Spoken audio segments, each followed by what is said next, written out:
tahapan-tahapan kita mengajarkan ibadah, disiplin, ataupun adab pada anak. Ada 4 tahapan paling tidak. Yang pertama itu pengenalan. 0 sampai 7 tahun adalah waktunya kita mengenalkan pada anak-anak kita. Pengenalan yang paling mudah adalah dengan cara simbolik-simbolik memang. Anak di usia ini secara umum mereka mudah dibentuk, mereka peniru ulung, kemudian juga mereka memiliki daya ingat yang kuat, dan kemudian memiliki dunia yang terbatas. Artinya referensi yang mereka tahu, hal-hal yang mereka tahu adalah benar-benar hanya yang mutlak diberitahu oleh orang tuanya, atau dilihat oleh orang tuanya, atau didengar oleh orang tuanya, atau juga dirasakan dari orang tuanya. Jadi memang di usia 0 sampai 7 tahun ini pembentukan luar biasa anak-anak, pengenalan luar biasa tentang hal-hal ini, dan penekanannya ada pada simbolik-simbolik. Bagaimana cara kemudian kita mengenalkan adab, simbolnya, kitanya harus melakukan hal yang sama. Kita makan dengan tangan kanan, kita masuk kamar mandi dengan kaki kiri, itu dikenalkan dan dia akan menirunya.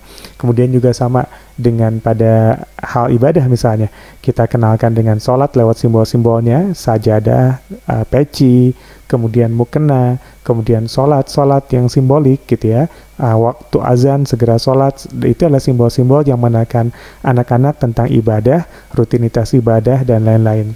Begitu masuk usia 7-10, waktunya tahap pengajaran. Kalau tadi hanya dikenalkan, maka di usia 7-10 tahun harus mulai diberikan ilmunya. Tata cara wudhu, tata cara sholat, bacaan sholat. Di usia 7-10 tahun ini waktunya diberikan banyak pada anak-anak kita. Hingga kemudian gerakan-gerakannya tidak hanya bentuk simbol, tapi sudah masuk ke akalnya, masuk ke dalam fase kesadarannya. Dia mengerti gitu ya. Nah, sama juga dengan adab, sama juga dengan disiplin, sama juga dalam hal ibadah. Pengenalan di usia seperti ini memang lebih banyak butuh wawasan dan pengetahuan.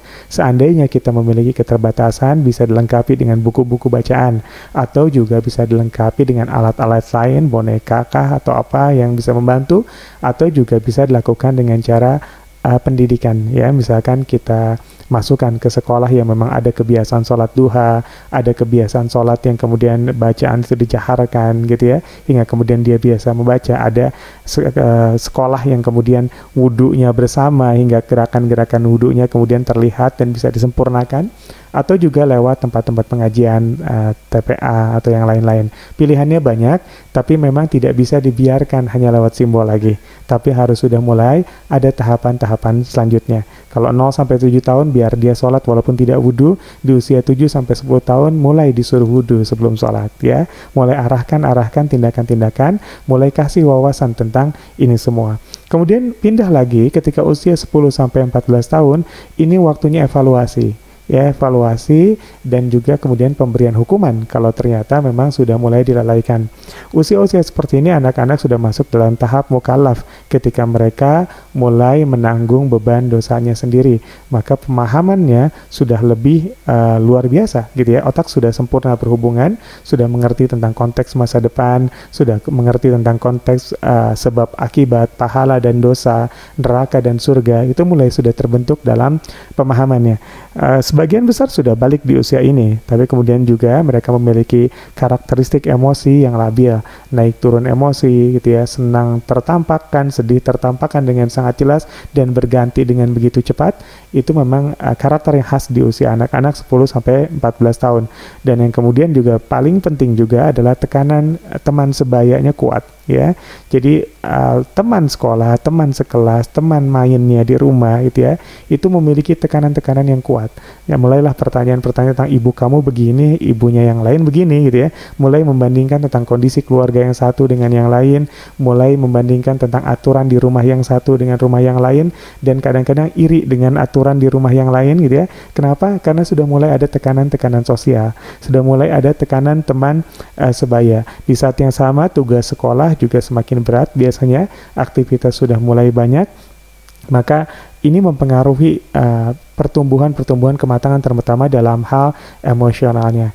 Lalu apa yang kita lakukan di usia seperti ini ya, di usia seperti ini 10-14 tahun, yang kita lakukan mulailah evaluatif.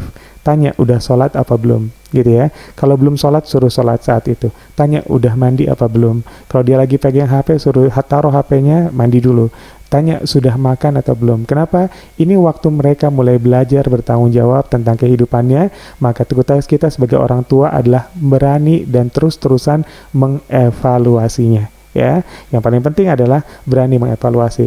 Lalu bagaimana tadi anak ibu yang 10 tahun dan kemudian terlihat mulai malas sholat? Memang waktunya kita banyak mengevaluasi. Tanya, udah sholat atau belum? Bangunkan kalau belum, gitu ya. Tanya, udah makan atau belum? Suruh makan kalau belum.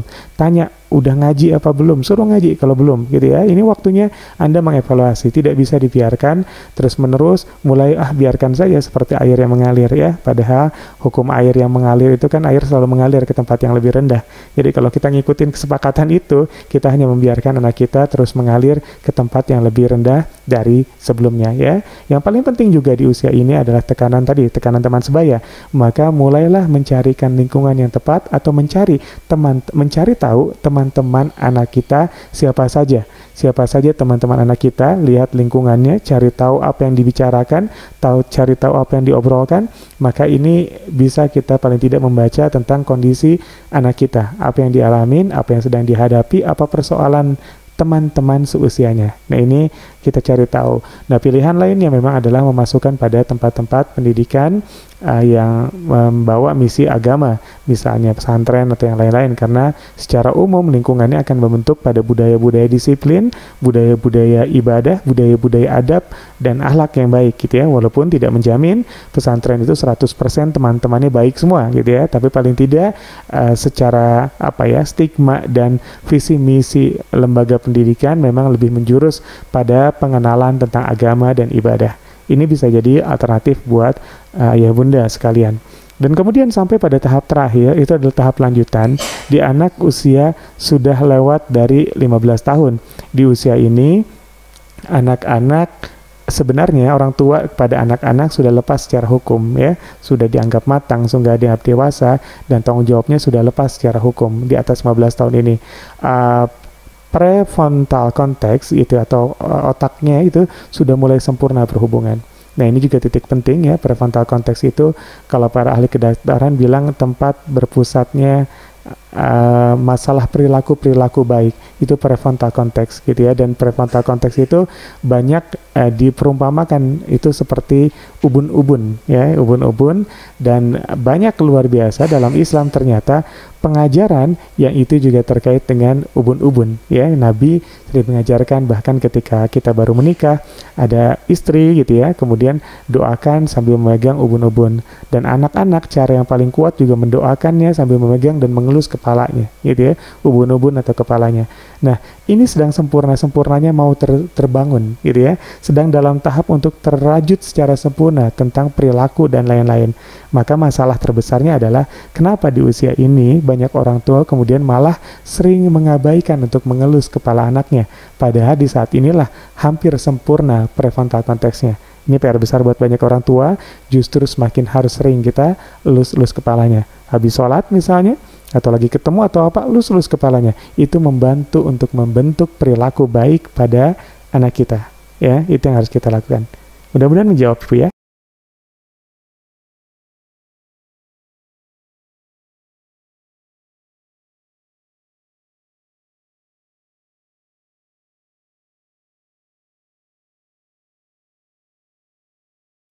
Seperti yang saya pernah jelaskan sebelumnya, akhlak itu sederhananya adalah respon spontan atas sesuatu. Kalau kita keinjak kakinya, kata apa yang kita ucapkan pertama kali, itu akhlak. Kalau kita mendapatkan sesuatu, mendapatkan nikmat, apa yang kita ucapkan pertama kali, itu akhlak. Kalau kita kena musibah, apa yang kita ucapkan pertama kali, itu akhlak. Artinya sederhananya akhlak adalah respon spontan atas sesuatu yang terjadi pada diri kita. Nah, bagaimana kemudian kita melatih atau menumbuhkan anak kita, akhlak pada anak kita, gitu ya? Perlu kita ingat gini, sasaran pengajaran dari akhlak itu jiwa. Jiwa itu tempat rasa terbangun menjadi karsa, gitu ya. Jadi artinya titik tekannya adalah di jiwa.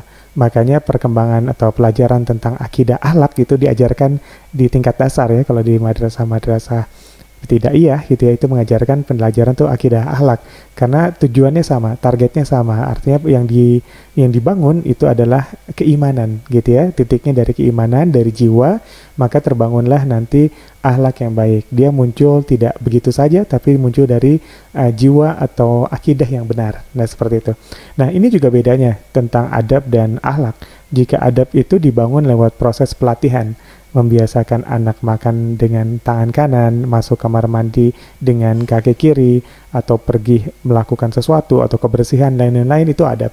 Bagaimana mereka menjaga kebersihan, mereka disiplin dengan waktu, dan lain-lain, itu adab.